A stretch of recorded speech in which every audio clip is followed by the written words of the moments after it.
మురళీమోహన్ గారు చూశారు కదా ఈరోజు ఏదైతే రాజ్యాంగ సంబంధించినటువంటి ఏఐసిసి రాజ్యాంగ సదస్సులో సీఎం రేవంత్ రెడ్డి చేసిన వ్యాఖ్యలు చూస్తే సహజంగానే మొదటి నుంచి సీఎం రేవంత్ రెడ్డి రాహుల్ గాంధీ నాయకత్వాన్ని బలపరుస్తూ వస్తున్నారు. రాహుల్ గాంధీ అంటే చాలా అభిమానంగా ఉంటారు, మనకు తెలుసు. జోడో యాత్రలో కూడా మనం చూసాము. కాకపోతే ఇక్కడ మిత్రపక్షాలు అన్నటువంటి ఏదైతే ఇండి కూటమిలో ఉన్నటువంటి ఏదైతే మిత్రపక్షాలన్నీ కూడా ఇప్పటికే కొన్ని పార్టీలు ఉన్నాయి అంటే ఉన్నాయి, పేరుకే ఉన్నాయి, వాళ్ళు కూడా కుమ్ములాట్లు ఉన్నాయి, కొన్ని ఇప్పటికే బయటికి వెళ్ళినాయి. అయినప్పుడు కూడా రాహుల్ గాంధీ నాయకత్వాన్ని కూడా బహిరంగంగానే వ్యతిరేకించేటువంటి వాళ్ళు ఉన్నారు కూటమిలోనే. మరి ఇలాంటి తరుణంలో రేవంత్ రెడ్డి వ్యాఖ్యలను ఎలా అర్థం చేసుకోవాలి? రేవంత్ రెడ్డి చాలా క్లియర్ గానే ఉన్నారు. అంటే ఇది అయ్యేది కాదు, పోయేది కాదు, కాకపోతే నా పని నేను చేసుకోవాలి, పొగడాలి, రాహుల్ గాంధీని పొగడాలి, తనను తాను సేల్ చేసుకోవాలి, మార్కెటింగ్ చేసుకోవాలి. అలాంటి ఒక మంచి ఉద్దేశం ఆయనది కనుక తన లీడర్షిప్ ను తాను ప్రొజెక్ట్ చేసుకుంటున్నారు. మీరు సరే ఆ కుటుంబాన్ని ఆయన పొగడము, ఆ తర్వాత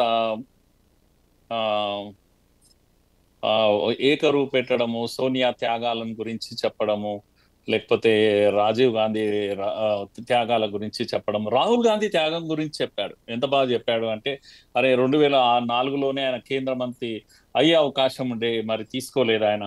2009లో ఆయన ప్రైమ్ మినిస్టర్ కావాల్సినవాడు, అయినా తీసుకోలేదు. కార్యకర్తగా ఉండిపోయి పనిచేస్తా. ఇదంతా కూడా ఏంటంటే ఆ కుటుంబాన్ని ఎంత పొగిడినా తక్కువే వీళ్లకు. కనుక ఆ విషయంలో ఎక్కడ తగ్గేదేలే అనే పద్ధతిలో ఆయన వెళ్ళాడు. చాలా గొప్పగా ప్రైజ్ చేశాడు.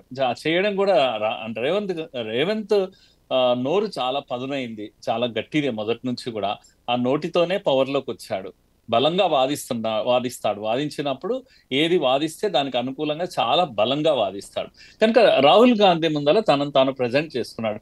ఒక ప్రజెంటేషన్ కూడా ఇచ్చాడు. తను చేసిన జనగణన విషయం ఏదైతుందో యాక్చువల్ గా వాళ్ళందరి ముందర ఒక ప్రజెంటేషన్ ఇచ్చారు. ప్రజెంటేషన్ చేస్తూ ఏమన్నాడు, అయ్యా రాహుల్ గాంధీ, మీరు ఈ దేశానికి జనగణన మీరు గైడ్ చేశారు, మీరు పాదయాత్ర చేశారు, కన్యాకుమారి నుంచి కాశ్మీర్ వరకు 4000 కిలోమీటర్లు, ఇదంతా తాను చెప్పేశాడు. మీ మాట ద్వారా ఈరోజు దేశం అంతా జనగణన జరుగుతుంది. మొట్టమొదటిగా మేము మోడల్ జనగణన మా దగ్గర తీసుకున్నాము, అంటే మీ అడుగుజాడల్లో నడుస్తున్నాము అనే ఒక పద్ధతిలో ఆయన చేస్తూ, మీరు గ్రహించారో లేదో దీనికి పేరు, అందుకే నేను కొత్త పేరు పెట్టాను అని నవ్వుతూనే రేర్ అని పేరు చెప్పాడు. రేర్ యొక్క అర్థం ఏందో పరమార్థం తర్వాత చెప్తా. రేరెస్ట్ ఆఫ్ ది రేర్, చాలా అరుదుగా జరిగేటువంటి ఒక ప్రణాళిక మా రాహుల్ గాంధీ ఇచ్చిన ప్రణాళిక అని ప్రజెంట్ చేశారు. చివరిలో ఏం చెప్పాడు, ఆర్ఏ అంటే రా అంటే రాహుల్ గాంధీ, రే అంటే రేవంత్ రెడ్డి, రాహుల్ రేవంత్ ప్రణాళిక అన్నట్టుగా తనను తాను మార్కెటింగ్ చేసుకున్నాడు. ఇంత అద్భుతంగా తనను తాను మార్కెటింగ్ చేసుకుంటున్నాడు అనే విషయం మనం ఎక్కడ కూడా తన మైండ్ కించింత డౌట్ లేదు. ఏది ఈ రాహుల్ గాంధీ నాయకత్వం వహిస్తాడు, ఈ దేశంలో కాంగ్రెస్ ను తిరిగి తీసుకొస్తాడు, లేకపోతే మోడీకి 150 కన్నా ఎక్కువ సీట్లు రావు అని చెప్పడం ఏదైతే ఉందో ఆ విషయంలో ఆయనకు ఏ డౌట్స్ లేవు. ఈ కాంగ్రెస్ వచ్చేది కాదు, పోయేది కాదు, ఈ రాహుల్ గాంధీకి అంత సీన్ లేదు అనేది చాలా క్లియర్ కట్ మైండ్ తో చేసినటువంటి ఒక ప్రెజెంటేషన్ గా నేను చూస్తున్నానండి. ఇంతకన్నా మనం ఏం చూస్తాం చెప్పండి?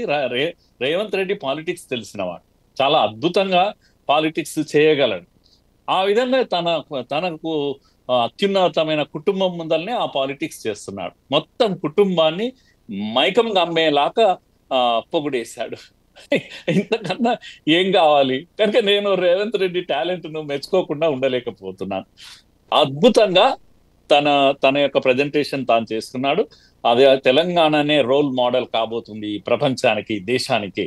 ఏది సామాజిక న్యాయం, సంవిధాన్ బచావ్, దేశ్ బచావ్, మోడీ హటావ్, ఇలాంటివన్నీ కూడా ఆయన ఇచ్చినటువంటి స్లోగన్స్. Wonderful presentation. ఎంత పొగిడిన రేవంత్ రెడ్డిని తక్కువే అని నాకు అనిపిస్తుంది.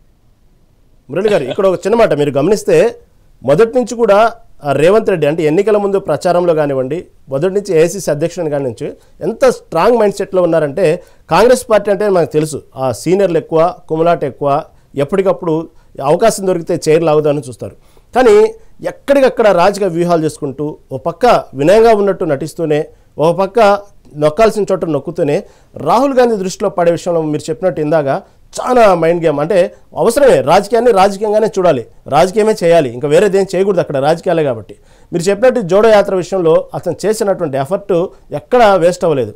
ఎందుకంటే అధికారంలో కాంగ్రెస్ పార్టీ అధికారంలోకి వచ్చిన తర్వాత కూడా ఎవరు ముఖ్యమంత్రి అవుతారు అనేటువంటి సందర్భంలో రకరకాల పేర్లు వచ్చినప్పుడు చాలా కాన్ఫిడెంట్ ఉన్నారు. ఎందుకంటే కేవలం అతను నమ్ముకున్నది రాహుల్ గాంధీని నమ్ముకున్నారు, రాహుల్ గాంధీ భజన చేశారు.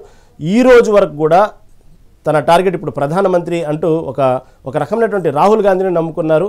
ఎందుకంటే గతంలో అనేక సార్లు కామెంట్స్ కూడా చూసాం, రేవంత్ రెడ్డి పట్ల రాహుల్ గాంధీ ఏదో నిరుత్సాహంగా ఉన్నారు, అపాయింట్మెంట్ ఇవ్వలేదు, ఇలా రకరకాల కామెంట్స్ చూసాం. అయినప్పటికీ కూడా రాహుల్ గాంధీని నమ్ముకొని చాలా స్ట్రాంగ్గా ఉన్నారు రేవంత్ రెడ్డి. గమనించారు కదా? ఎగ్జాక్ట్ గా చాలా చాలా స్ట్రాంగ్ గా ఉన్నాడు రాహుల్ గాంధీ దగ్గర.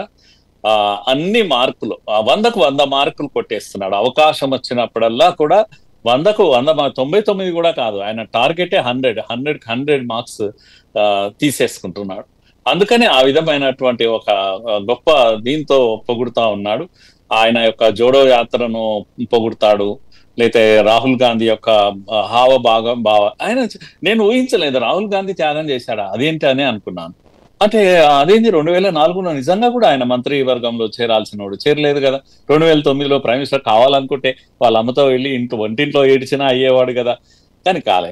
అయితే ఇక్కడ ఒక విషయం మర్చిపోకూడదు, రాహుల్ గాంధీ తాను ఏ రోజు కూడా తనను తాను లీడర్ గా ప్రజెంట్ చేసుకోలేదు ప్రజల ముందర. ఎట్లయితే రేవంత్ రెడ్డి నేనే లీడర్ను, వేరే దిక్కు లేదు ఈ రాష్ట్రానికి, ఉత్తమ్ కుమార్, వెంకటరెడ్డిలు, కోమటిరెడ్డిలు ఇవంతా జాంతానాయి, ఐఎమ్ ద ఓన్లీ లీడర్ అని తాను రేవంత్ రెడ్డి ఎంత ప్రజెంట్ చేసుకుంటాడో అటు ఆ కుటుంబం ముందర ప్రజెంట్ చేసుకుంటాడు, ఇక్కడ ప్రజల ముందు కూడా ప్రజెంట్ చేసుకుంటాడు.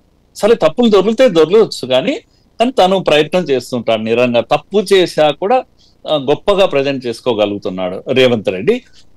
ఇక్కడనేమో రాహుల్ గాంధీ నిజంగా కూడా అన్ని అవకాశాలు ఉన్నా కూడా తాను ఏ రోజు కూడా నేను బలమైన ఒక నాయకుడిని, నాలో ఆ నాయకత్వ లక్షణాలు ఉన్నాయి కనుక ఈ కుటుంబం వల్ల నాకు అధికారం అనేది చేతికి వస్తుంది, దీన్ని తీసేసుకుంటాను, నేను తీసుకొని నేను నాయకత్వం వహిస్తాను అని ఏ రోజు అనలేదు. అది చాలాసార్లు దీన్ని త్యాగంగా వీళ్ళు వర్ణిస్తారు కానీ త్యాగం కాదు, అది చేతగానితనంగా కనిపిస్తుంది మనకు చాలా సార్లు. ఏ రోజు లీడర్షిప్ చేతికి వచ్చినప్పుడు ఆయన నిలబెట్టుకోలేదు. ఏఐసిసి ప్రెసిడెంట్ గా కూడా ఎప్పుడు ఆయన బహుశా 2000 ఎప్పుడు రిజైన్ చేశాడంటే మళ్ళీ ఎప్పుడు తను తీసుకోలేదు నాయకత్వం. ఎందుకు తీసుకోలేదు మరి? తన పార్టీ అంతా కోరుకుంటుంది కానీ తాను తీసుకోలేదు, చేత కాదు ఆయనకు, ఆ ధైర్యం లేదు.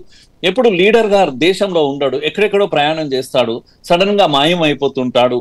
ఫుల్ టైం లీడర్ గా దాన్ని ఎన్నడూ ప్రజల్లో విశ్వాసం కలిగించలేదు. నేను పార్ట్ టైం లీడర్ను మాత్రమే, అప్పుడప్పుడు అలా వచ్చిపోతూ ఉంటాను అని మాట్లాడుతూ ఉంటాడు. చాలా పొరపాట్లు దొరుకుతూ ఉంటాయి. ఇలాంటివి కొన్ని రెండు కాంట్రడిక్టరీగా కనిపిస్తున్నారు. దాని గురించి మాట్లాడదాం.